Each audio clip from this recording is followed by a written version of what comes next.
This is actually one of my biggest manifestations. See those? These? This house? That hammock? That shoe rack? That picnic table? That cat?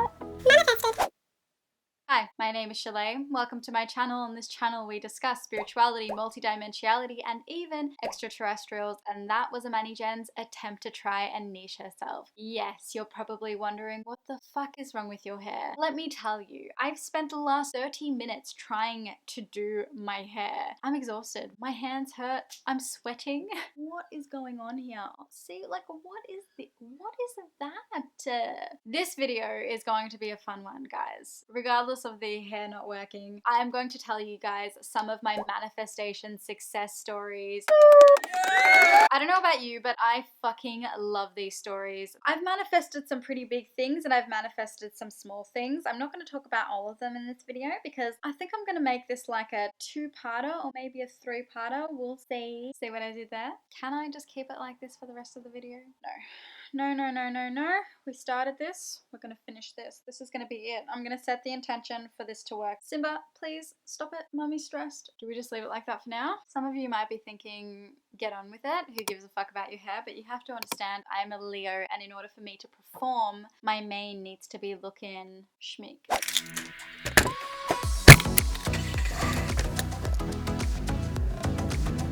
What can I get for you today? Hi, could I please get a small iced decaf almond latte?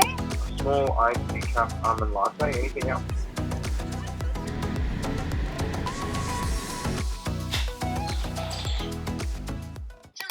What's up? What's going on? Welcome back to my channel. Let's get into the first story, shall we? And I wanted to take you right back to the beginning because this was the moment that I fully delved into this work and I like kind of pledged my allegiance to walking this spiritual path. Now, I wanted to show you this. So basically, I was at the start of my awakening journey. I was a complete atheist prior to actually having my spiritual awakening. Honestly, I didn't believe in anything, and I was very vocal about those beliefs. I always joke around and say that I was an atheist activist because I really, really like to challenge people's spiritual beliefs, which is quite ironic now that I'm sitting here completely on the other side. I digress, but I was a complete atheist activist.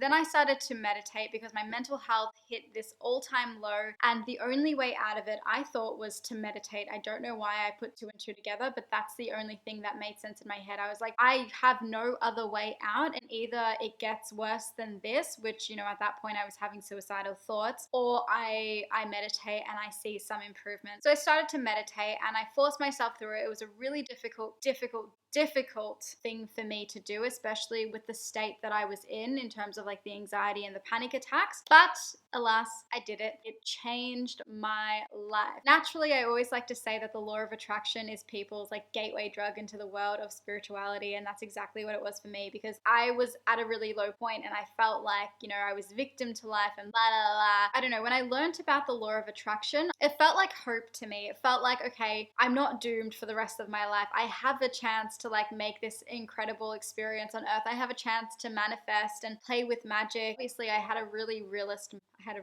mindset. So I was very much not like straight away, yes, this makes sense. So when I first started to learn about the law of attraction, I was like, I really want to, you know, have proof that this is real. The only way that I could be sure was to put it into practice myself. But because I wanted it to be real so badly, I was scared to put it into practice because I didn't want to be disappointed. So for me, it wasn't just, okay, let's go put this into practice. Let's see if it's real or not. This was my pillar of hope. So it wasn't as simple for me to just ask the universe for something and then see if it came to fruition.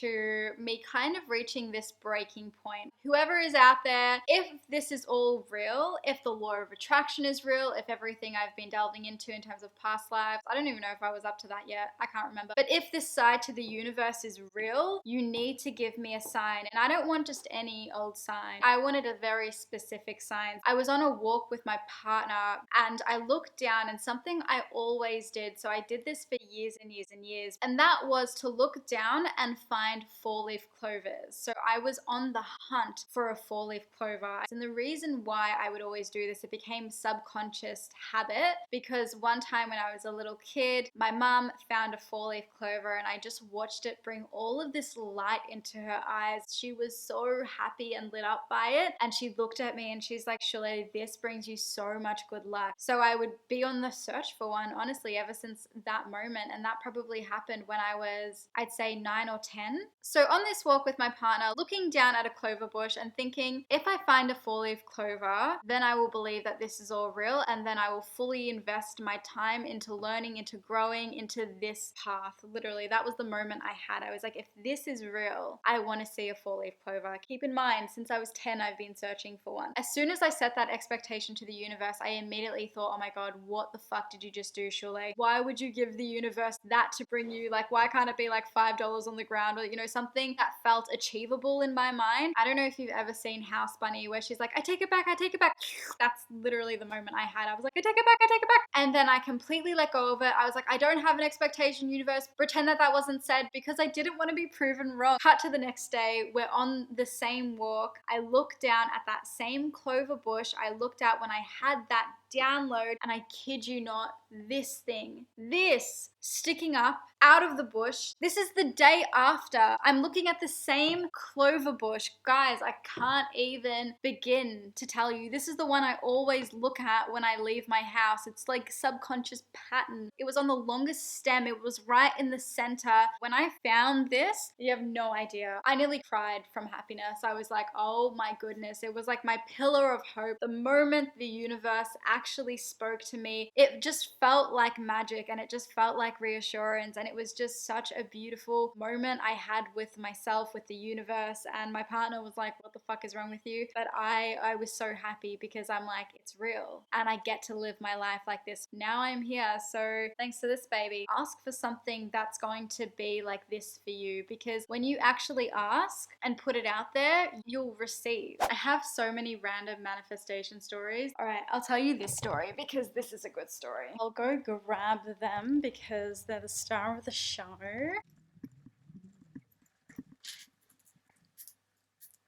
These. Okay, this is actually a really, really good story. I know it's very anticlimactic because they're pens, but it's the story behind about how these pens came into my possession.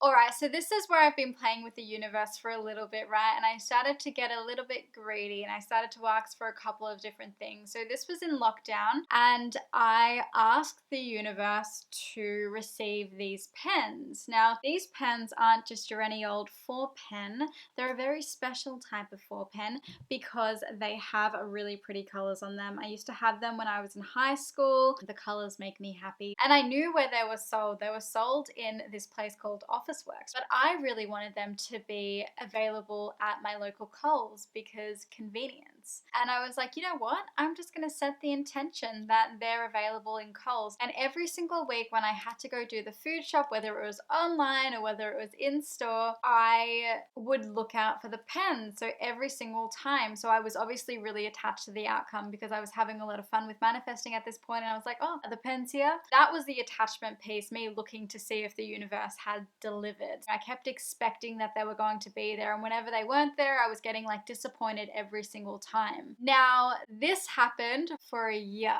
for an entire year. You think I would have learnt my lesson and been like, okay, I'm just gonna drop it, but no.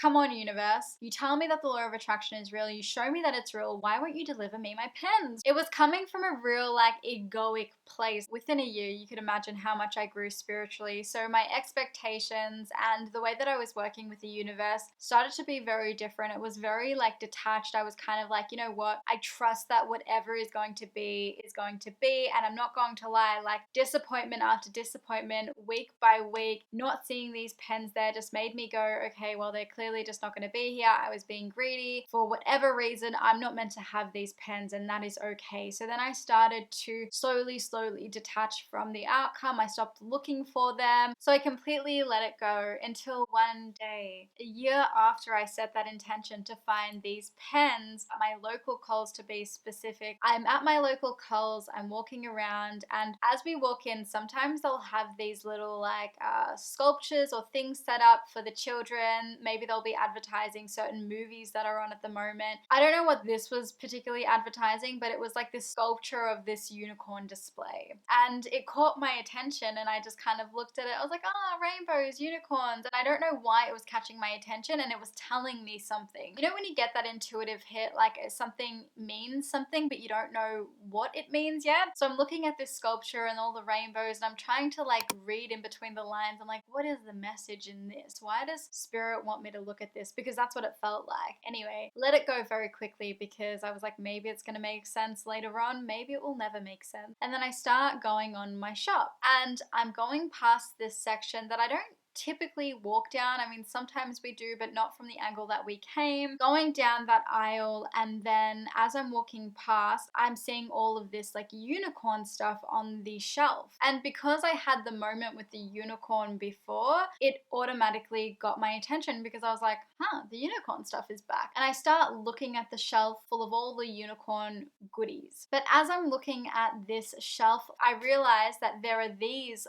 4 pens packaged in that unicorn package. Like, there were still 4 pens. Obviously, they're 4 pens. It was from the same company. And I'm staring at it thinking, oh my God, no shit. And when I saw it, I was like, ha, I manifested it. That element of disappointment was key. That level of disappointment needs to be there so that you can detach. Obviously, this is on a really low scale. My best friend manifested her dream home with her partner, the suburb that she wanted, the price point that she wanted, and it was definitely a very similar scenario as to what happened with these pens. It's all the same. It doesn't matter whether you're manifesting pens, whether you're manifesting a career, a lover, a house, a holiday, whatever it is. The universe isn't like, oh, a house has more value than these pens. It's the same. The value is what we personally put to things. The universal laws don't change. My best friend was able to do that with her house, but she had to receive disappointment after disappointment after disappointment. So that day when she walked into her dream home, she was just like, you know, I like it, but you know, I don't have an expectation. It is what it is. We'll see if it happens. If I get it, it's meant to be. If I don't get it, it's not meant to be. And having that energy behind going after the thing that she wanted is what actually brought it into fruition. It's what brought it into her physical reality. So that detachment piece is fucking key, and it just shows you that disappointment isn't necessarily a bad thing. Trust the universe. It's always working out in your favor. Desperate need of some water. I've been talking for way too long. Ooh. Okay, this second story is a good one. This is actually one of my biggest manifestations. I think I'm going to tell it outside. Tramp, you want to say hi, Mama? You want to say hi to the peeps? You want to say hi, Mama? Oh, did you lick me?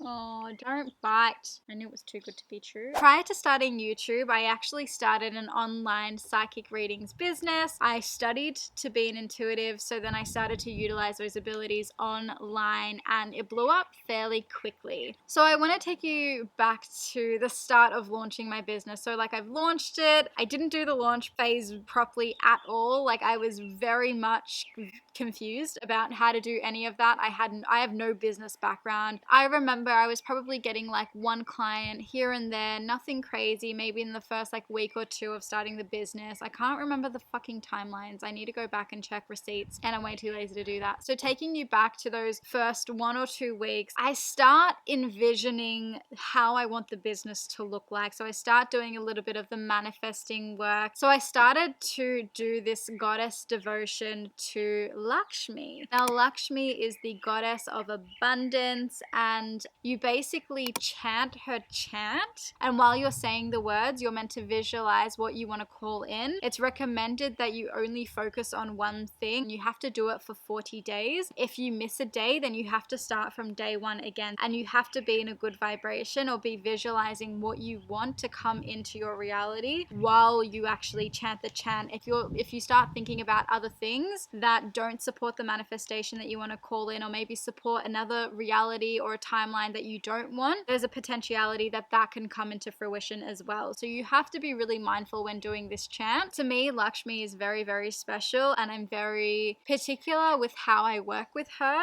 I realized that I didn't mention another important aspect of what I did to receive this manifestation, and that was pleasure practices. So actually tapping into my divine feminine energy and my womb and really learning how to flow, be receptive, and be comfortable with receiving. So that was a big part of what I was also doing as I was doing the Lakshmi mantra. So I am going to do a separate video on my pleasure practices and how I use them to manifest, but I just wanted to put that in there as well because I also was doing that on top of Lakshmi. Towards the end of the 40 days, what ends up happening is I have this beautiful soul sister that I met online. Her name is Phi Dang. If you haven't heard of her, you have to check her out. Beautiful soul Phi. She messages me. Now, we don't talk on the regular. We talk here and there. We keep up to date with each other. So out of nowhere, out of the blue, she just messages me and she's like, hey, I had a dream of you. But then she asks me if I wanted to receive the dream or not, if I wanted her to tell me what the dream was about. Now, I thought that that was really strange when she did that. She personally does it out of respect. If it were me, roles reversed, I would have just been like, hey, Phi, I had a dream of you. This is what it was, blah, blah, blah, blah, blah. Like, I would have just given the information. But the fact that I was given a choice on whether or not I wanted to receive it just felt really important for me. Do I want to know what the dream is, or do I not want to know what the dream is? So I said, yes, I want to know what the dream is. She basically has a dream of me helping this mentor that was my first ever mentor, Erin Henry. I met her in person 5 years ago, and then 5 years later have my spiritual awakening, decide that I want to actually go after my dreams, and then I hired her as my very first mentor. So she's a very big reason as to why I sit here today doing what I'm doing. But she had a dream about me and that mentor and me helping that mentor in some way. I had no idea what it meant. I didn't know it was a message. I was just like, oh, that's interesting. A couple of days pass and I'm thinking about the dream that Phi had again. And then I get this like intuitive hit to reach out to Erin, right? To reach out to her and see if she wants a free reading. I had no expectation, right? So I just reached out and I said, hey, would you be interested in a free reading? She responded straight away and she's like, yeah, I would fucking love that. Actually, I really need that right now. So we did that. We had that exchange. It was so, so, so good. And through that, she just felt totally seen, heard, inspired. She loved the reading. And then she started to recommend it to her students, her audience. And then she did a giveaway with it. Because I have found a product/service that I believe in so much that I literally want to share it with this community. So I don't know if you remember last week, I did a soul reading with one of my old SBA students, Chalet. And basically her influence over my service is what started to make my business boom. And then before I knew it, I just had regular clients coming in, people recommending their friends, and it was literally insane. And I was specifically envisioning people on like their stories, talking about what their experience was like receiving that reading from me. But it was exactly as I envisioned. I had a soul reading on Saturday. After that reading, it felt like I was seeing the world for the first time. Hi guys, I had the most activating soul reading. If you guys are looking to get one, I highly, highly, highly recommend Closeted Soul. She is the real deal. I had the most incredible reading yesterday from the Closeted Soul. I'm gonna link her here. You hear so many stories about how hard it is to run an online business, how saturated the market is, yada, yada, yada, all of these things, all of these reasons as to why something won't work. But then when that business just fucking took off, I had no experience. My launch was all over the place. I didn't even have a fucking proper launch. It was all based on intuition. And when you're doing something that's in alignment, it works, it flows, everything just falls into place, and you don't know how it's going to happen and you don't know when it's going to happen, but it's going to happen. So that was probably one of my biggest manifestations yet. And yeah, there's more to come, baby. There's more to come. I really hope that you enjoy these manifestation success stories. Take what resonates, leave what doesn't, and I will see you in the next one. Bye, guys.